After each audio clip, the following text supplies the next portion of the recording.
As winter hits Alaska, so do many challenges strike its Ted Stevens International Airport, ranging from treacherous weather that drops below zero to wildlife attacks. The fifth busiest cargo hub on the planet has to be open regardless of the calamities it faces. Not only that, but the ICE airport also welcomes millions of passengers every year, as it is the prime gateway to Asia. Alaska is America's most northern, coldest, and wildest state, and its size is twice as large as Texas. It's home to bears, moose, and thousands of birds that pose a major risk to aviation. So the airport has a dedicated wildlife management team. The U.S. Department of Agriculture biologist Spencer Nelson heads the crew. It's late October and a peak time for wildlife activity before winter's big freeze. The first target for Spencer's daily patrol is Alaska's largest predator, the ominous black and brown bears. In the fall, hungry bears desperate to fatten up for the winter are drawn to the airport by the smell of food. When such a situation arises, Spencer states that they have to put an emergency shutdown on the runways. Hungry bears will dig under the airport's 13-mile perimeter fence to get in. Spencer has to find any breaches before winter arrives and fix them before they all disappear under the thick blanket of snow. This is not all for Spencer. Winter's onset means hundreds of migrating birds are flocking around the main terminal, which can crack a wing or even destroy an engine. Spencer always tries his best to convince the ducks to continue migrating south, even if he has to use stricter measures like firing a cracker shell to scare them away. Spencer spends a third of his time in the fall making the airspace bird-free, but very soon Alaska's extreme weather will do the job for him. The express cargo is due in Cincinnati in the next 24 hours. However, one of the plane's engines has a reported fault, an oil leak. Every hour the plane isn't moving cargo costs an estimate of $36,000. Lead technician Jarrett Corley has the enormous task of replacing the 6-ton, $12 million engine. To overcome Alaska's testing weather, Jarrett uses a $300,000 weapon, a giant inflatable tent. His idea is that the workers hit the engine for 5 to 10 minutes and then get warm in the tent for the next 5 to 10 minutes to remain safe. Jarrett detects the problem area and states that they have to fix it right, even if it takes 12 hours. Because the whole idea is the safety of the people, even if it costs up to $500,000 because of Polar's reputation, and the bottom line will suffer. However, the reported problem is not an old-to-new swap. They need to transfer some parts of the old engine to the only multi-million-dollar engine waiting in the workshop. First, they have to attack the old tailpipe exhaust system made of nickel alloy, which is designed to withstand 50,000 pounds of thrust at a 1,000-degree temperature. Ex-Naval Air Force engineer Sean Hulsey is overseeing the installation. He mentions that a dent or crack in this precision-engineered exhaust would ruin it. With no spare for 500 miles, it could be $1 million delay, so no chances can be taken. Anchorage's air traffic control tower is in communication with an American Airlines 777 en route from Los Angeles to Shanghai. A medical emergency has been taken on board as a passenger reports chest pains. Police Sergeant Skupnik is responding to the emergency call. Only 5 hours into the 14-hour flight, and with 4,300 miles yet to cross the Pacific Ocean, Ted Stevens is their last airport for an emergency landing on U.S. soil. The Anchorage's fire department medics also race to the runway. If the passenger's condition has deteriorated since they declared an emergency landing, he may need resuscitation at the airport. Until they reach the patient and assess his vitals, the team is prepared for the worst. The patient is semi-conscious and still needs medical attention. The patient is rushed to the Anchorage hospital, and in 60 minutes the ground team has the flight and its 200 passengers back in the air. Ted Stevens's flight on the aircraft means it's not only people who need to land for the sake of their health. Ground handling supervisor Maya Ayolatuna is expecting a special arrival, a pig charter. The pigs are flying from Chicago to China and need a breather before heading on. Maya opens every cargo bay to make sure the pigs get a big whiff of Alaska. She also opens the plane's nose cone for that purpose. And after 20 minutes of cooling off, refueling, and refreshing, the pigs are ready to take off. Late mornings in the fall are dark in Alaska. Overnight, almost a foot of snow has covered the airport, which can pose a hurdle for the incoming aircraft. As the aircraft controllers begin their 8-hour shift, they face a potential crisis. The 10-person day shift led by Patrick Bergy faces a huge test, landing 50 planes in the next 2 hours with an upcoming calamity. A new storm is on the horizon. An iced runway would shut down the entire runway, forcing the planes to divert hundreds of miles and causing Ted Stevens to lose millions of dollars in terms of revenue. Patrick alerts every airport department to the incoming storm, but the responsibility of keeping the runways safe falls solely on the shoulders of the airfield maintenance team. 100+ men and women work 24/7 to keep the 33 million square feet of active runway clear of the 6 million tons of snow that falls every year. That day, Brendan Knox, the airfield maintenance foreman, had a huge task in front of him.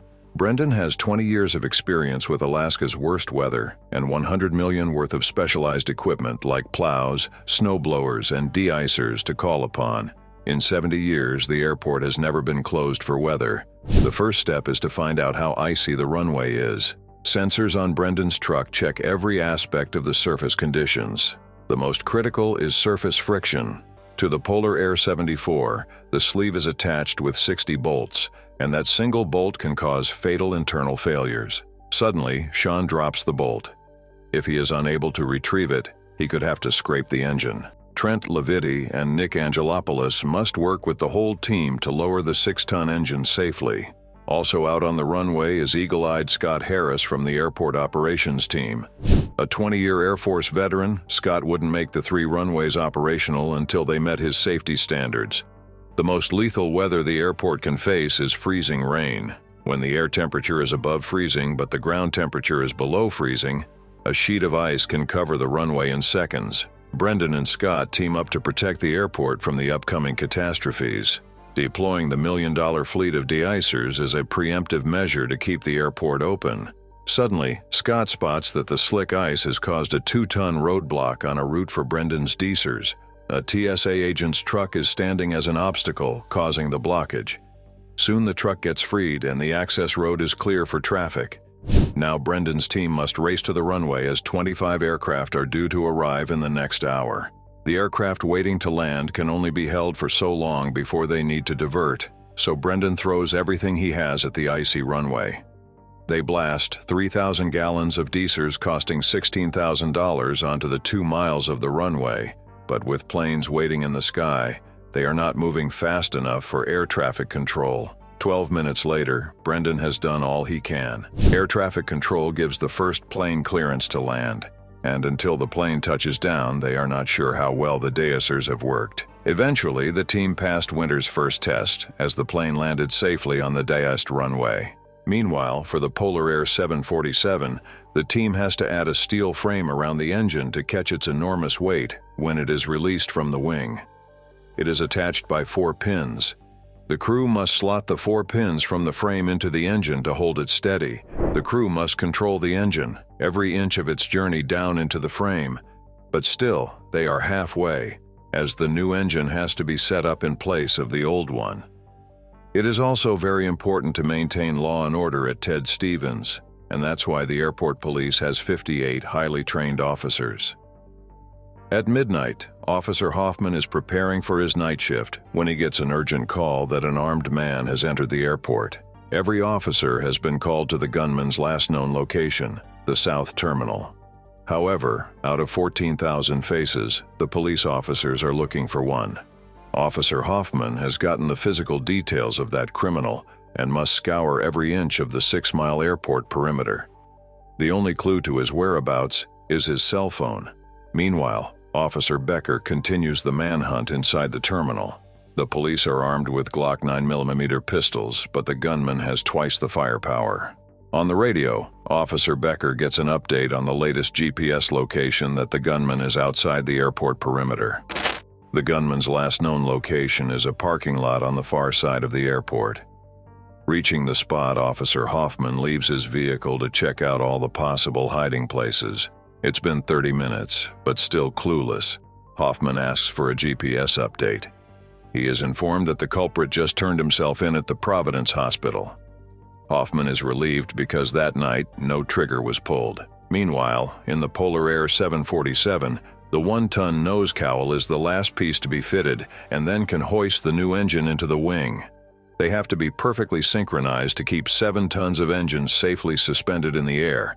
Attaching the engine requires bolts made of specially designed steel alloys, engineered to take the force of a jet engine at full throttle. After much toil, this 747 is ready to safely get back into the sky. It's Thanksgiving weekend, and that day is predicted to be the busiest day in aviation history, with 25% more passengers and cargo than usual. To add to the pressure, Alaska's savage winter is now in full force. A storm has brought snow and freezing temperatures. Missed connections, diversions, or cancellations would cost the airport millions of dollars of revenue. The snow boss, Brendan Knox, is doing his job of sweeping free all 3 runways, each 2 miles long, clear of ice and snow. Hailing from Illinois, Brendan has been working at the airport for 13 years and has the ultimate authority to give the green signal to a runway. That day, there are 428 takeoffs and landings on deck. To stay on schedule, Brendan's snow clearing team must continuously rotate through the runways. Brendan uses his $1 million equipment to clear the snow, as they only have 20 minutes for that runway before they need to start on the next one. Brendan has closed the first runway. Leading the clearing team is plow driver Don Potter. The team clears the first runway 7 left. An Alaska Airlines cargo plane safely lands on 7 left. Now the team heads towards the next runway, 7 right. It's 26 degrees and the snow is coming down thick and fast. Just as they begin, Don spots a problem with one of the plows.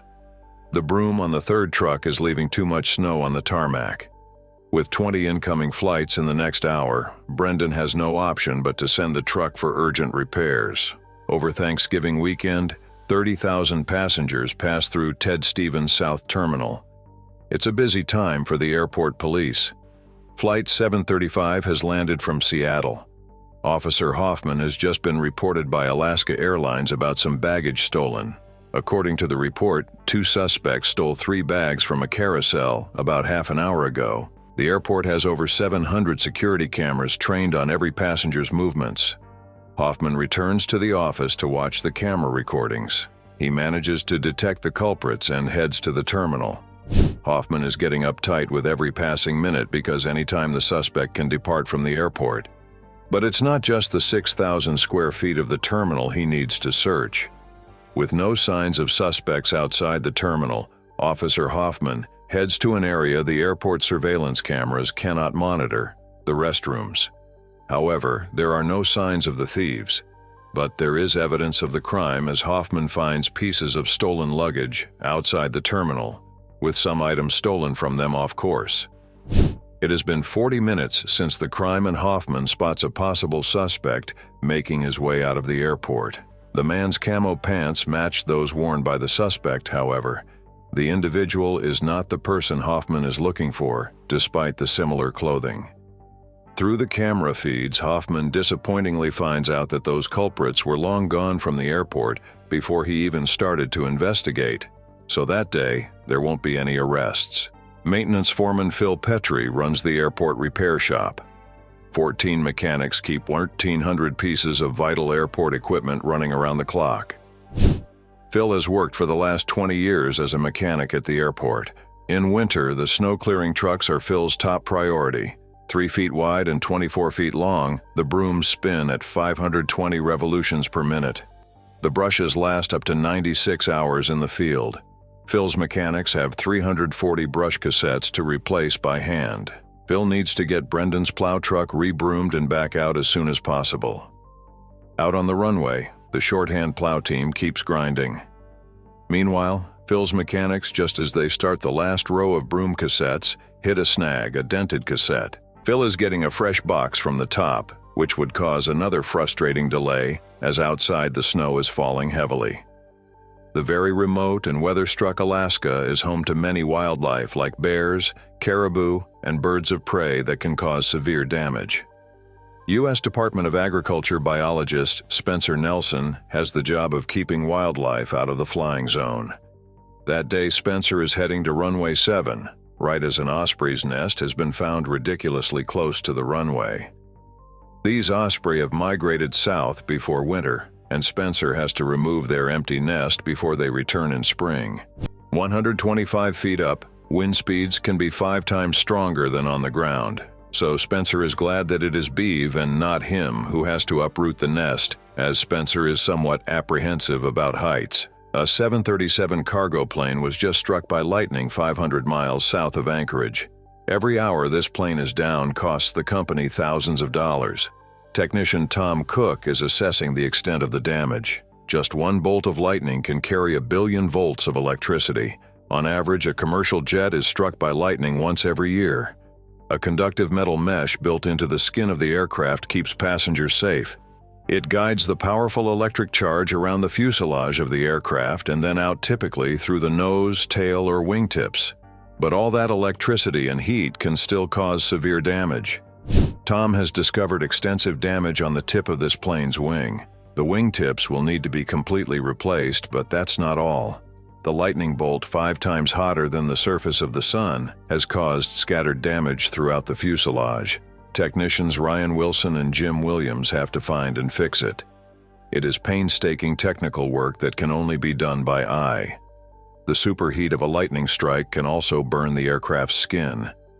There will be hours of precision work to fix the plane, and the team is under pressure. Ted Stevens International is just 250 miles from North Pole, Alaska, but everyone has to show their IDs, including local Santas. A man checks out as Santa Eric Claus, as Hoffman checks him thoroughly before clearing him, regardless that Santa Eric Claus is an international celebrity. Meanwhile, Spencer and Beeve are still on that 125 feet up Osprey nest, and high winds up there are making this job quite hazardous. Beeve manages to take down that nest in one shot and pulls himself down on the ground. Spencer is thoroughly relieved and delightfully grateful to Beeve. Spencer's job is done, but Beeve has to brave the platform again, as he noticed while he was removing its nest that the Osprey had damaged the floodlights. To guide an aircraft in, the airport has 6,000 individual lights, and it's Beeve's job to make sure they all are working. At 1,000 watts, these floodlights are 20 times more powerful than a car's headlights. Meanwhile, Phil is still struggling to get a worn-out snowplow back into action. A faulty batch of brushes means that he is behind the schedule while Brendan and his team are a plow down for around 40 minutes. However, the repaired plow can finally rejoin the fleet in its fight against the icy conditions. Now, with the full fleet at his disposal, Brendan's team goes into high gear to keep the runways clear. 80% of Alaska is inaccessible by road, so Alaskans rely on light aircraft for transportation and vital supplies, which is why Ted Stevens is also home to the world's busiest seaplane base. The lake sees up to 70,000 takeoffs and landings each year. Currently, the lake's winter ice is still settling in because it is early winter. It's 10 p.m. on Thanksgiving weekend, and Officer Meade of the elite water rescue team is out at Lake Hood. Sometime soon his team will receive an emergency distress call to save someone trapped in the freezing water. First Officer Meade has to make a hole in the ice, which is not as easy as it seems, and he needs a chainsaw to break the ice. The task is really dangerous because anyone could slip on the ice and down into the icy water. After a decent rectangular hole is made on the lake's icy surface, Sergeant Juarez has drawn the short straw and will brave the 32-degree water to play the disaster victim. Even though this is a drill, the risks are real. Now, since Juarez is underwater, it is up to his teammates to rescue him within minutes. Meanwhile, the electricians are still working on the 747 cargo plane for about 6 hours. Tom is replacing the plane's winglets. Originally designed by NASA, these 8-foot winglets are designed to improve aerodynamics around the wings. Tom has to be precise or there will be a lot of damage caused. Ryan and Jim work on the fuselage. The lightning strike left over 30 individual burn spots. Ryan drills through each burn spot, creating a hole in the skin.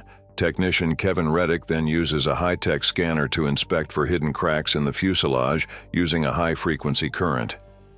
Ryan plugs each burn site with a new bolt fastener and then applies a protective coating to ward off any moisture. Tom has one last safety check before he reattaches the final panel. The 737 cargo jet is cleared to take to the skies again. The elite water rescue team is racing to the frozen runway, Lake Hood, to rescue Sergeant Juarez. They are training for a very real scenario, a victim drowning in the icy water. Juarez is wearing a dry suit. Without one, hypothermia will already be setting in, and in this icy water, it can cause death within minutes. Juarez is losing heat 25% faster due to submergence. If the victim is not strong enough to pull themselves out of the ice, then the rescuer has to go after them. Officer Meade attaches a harness to Juarez, and now the team on shore has to haul both men to safety. After a day's hard work, the staff is all set for a well-deserved Thanksgiving break. Subscribe to the channel if you have made it to the end.